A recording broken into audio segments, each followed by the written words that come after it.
दोस्तों, हाल ही में supreme court ने इलाहाबाद हाई कोर्ट की एक गाइडलाइन को अप्रूवल देते हुए ये बात कही है कि सभी न्यायालय और थाने इस गाइडलाइन को फॉलो करेंगे in terms of the 498A।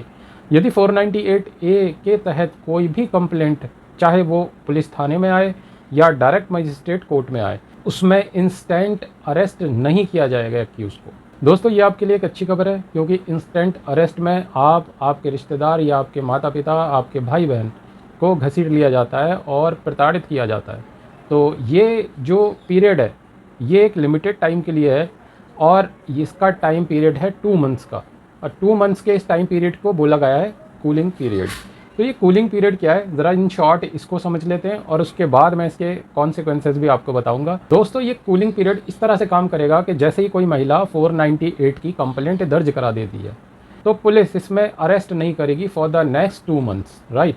अब 2 महीने तक अरेस्ट नहीं करेगी तो फिर क्या प्रोसेस इसमें चलेगा। जैसे ही 498A की कोई कंप्लेंट दर्ज होती है तो उसको फॉरवर्ड किया जाएगा फैमिली वेलफेयर कमेटी में।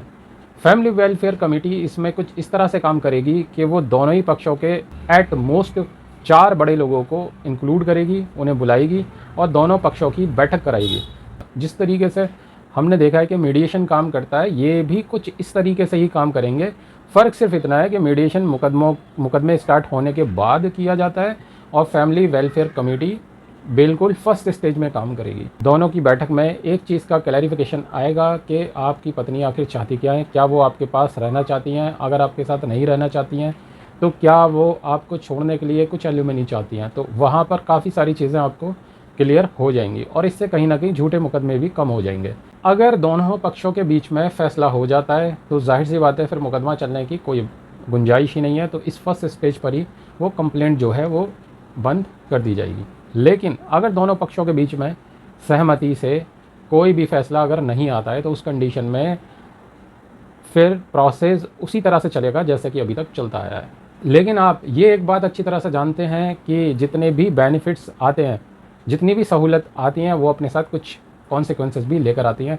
उनके कोई ना कोई गुण के साथ दोष भी होते हैं। मुझे ये लगता है कि इसके बहुत ज़्यादा कॉन्सिक्वेंसेस आगे होने वाले हैं, बिकॉज़ इस गाइडलाइन में एक कंडीशन है कि अगर 498 के साथ 307 आपका लगा हुआ है तो उस कंप्लेंट को कभी भी फैमिली वेलफेयर कमेटी हैंडल नहीं करेगी और ना ही उस कमेटी में इसको भेजा जाएगा। अब इसके कॉन्सिक्वेंसेस ये होंगे कि चूँकि अब मोस्टली लीगल प्रोफेशनल्स को ये मालूम पड़ चुका है कि अगर वो 498 का मुकदमा लगाते हैं और उसके साथ कोई ऐसी हीनियस क्राइम वाली धारा वो नहीं लगाते हैं तो सामने वाले पक्ष को उसका बेनिफिट मिलेगा और ऐसा हो सकता है कि समझौते पर मामला ख़त्म हो जाए।